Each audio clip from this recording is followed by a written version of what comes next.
In 2012, during the civil war in Syria, a faction of the rebel Free Syrian Army, the Al-Tawhid Brigade, which was fighting to topple the dictatorship of the al-Assad family, captured a government storage depot in the city of Aleppo.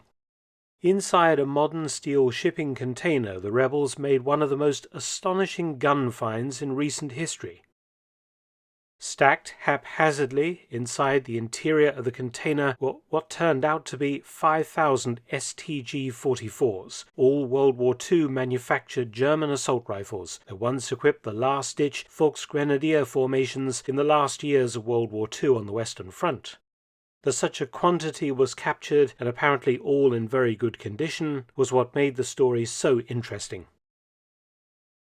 2 years ago, I made a video about the post-World War II service of the STG44.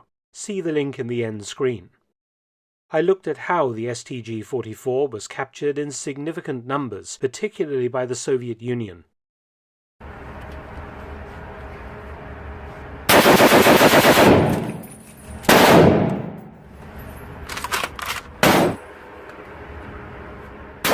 And these weapons were reissued to arm 2 post-war communist formations, both in East Germany, the Barracked People's Police and the Volkspolizei, or People's Police. The STG44 also saw extensive post-war use by Czechoslovakian armed forces. Then, into the 1960s, STG44s were shipped off to Africa, specifically to aid rebels in Algeria fighting the French for independence, and to North Vietnam to fight South Vietnam and United States forces. Later, STG44s ended up in Somalia during the Ogaden War against Ethiopia in the 1970s, and in the 2000s in Syria, the subject of today's video. And lastly have appeared in the conflict in Ukraine, undoubtedly stored World War II captured weapons from Soviet times. A few weeks ago I was able, courtesy of the Combined Military Services Museum in Malden, Essex, to get my hands on an original World War II STG44 and examine it in detail. And incredibly, just a few days after this, I was filming at the Royal Air Force Regiment Museum in Suffolk and was able to handle a second World War II STG44. It's a bit like buses. You wait all day and then 2 come along at once. I highly recommend visiting both museums, and I've linked their websites in the description box. Though produced during the last years of World War II, when the quality and finish of German weapons naturally suffered, it is acknowledged to be an accurate rifle, even at long range, and of course very useful for bursts of automatic fire at shorter ranges, and was a revolutionary weapon, and is considered the grandfather of the modern assault rifle. Its curved 30-round magazine was a vast improvement over the 5-round bolt-action Mauser rifles carried by most German infantrymen throughout World War II, and the STG44's 7.92 by 33mm Kurz cartridge was accurate beyond 300 meters, and had twice the muzzle velocity of German World War II submachine guns like the MP40, which was carried by officers and some NCOs.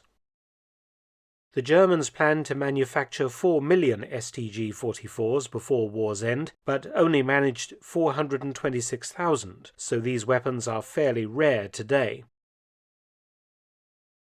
Turning up 5,000 examples in a shipping container was, to say the least, exceptional. So, what is the history of STG44s in Syria? Why were so many there? Long before the recent civil war, East Germany sold Syria a batch of 4,500 World War II captured STG44s in 1964, along with plenty of ammunition. These rifles were supplemented by East Germany shipping off to both Syria and to Palestinian militant groups more STG44s, plus Soviet equipment like T-34 tanks and World War II-era PPSH-41 submachine guns. It was a useful way for the East Germans to clear out their stocks of surplus World War II weapons.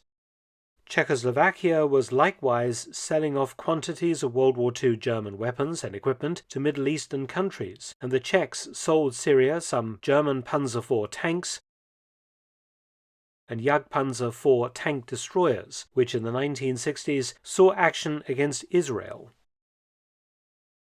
Czechoslovakia also made a deal with Syria to ship over 10,000 so-called self-loading rifles, and among these weapons were quantities of STG44s plus 500,000 rounds of ammunition. After some time, the Syrian armed forces were increasingly equipped with Soviet-type weapons, using, of course, a different caliber round from the German STG44s, and so the Syrian government decided to place the 44s into long-term storage.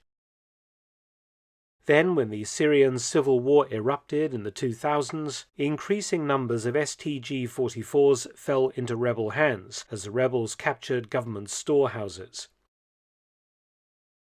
However, the problem for the rebels was obtaining sufficient ammunition for these World War II weapons, and it has been estimated that by 2017, the STG44 began to disappear from frontline service with these rebels as ammunition stocks became exhausted.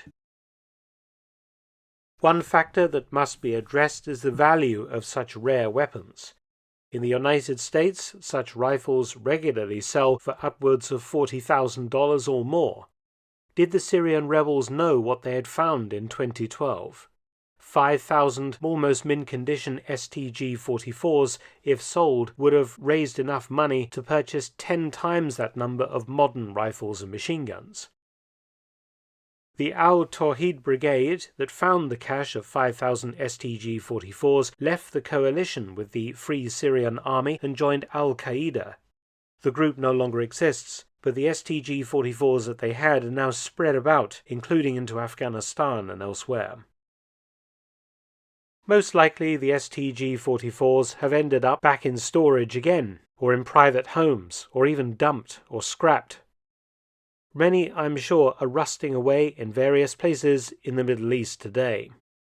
Some, of course, will eventually find their way onto the open market, as Syria remains probably the last place where you can find substantial numbers of STG44s, and they remain, of course, highly attractive to collectors the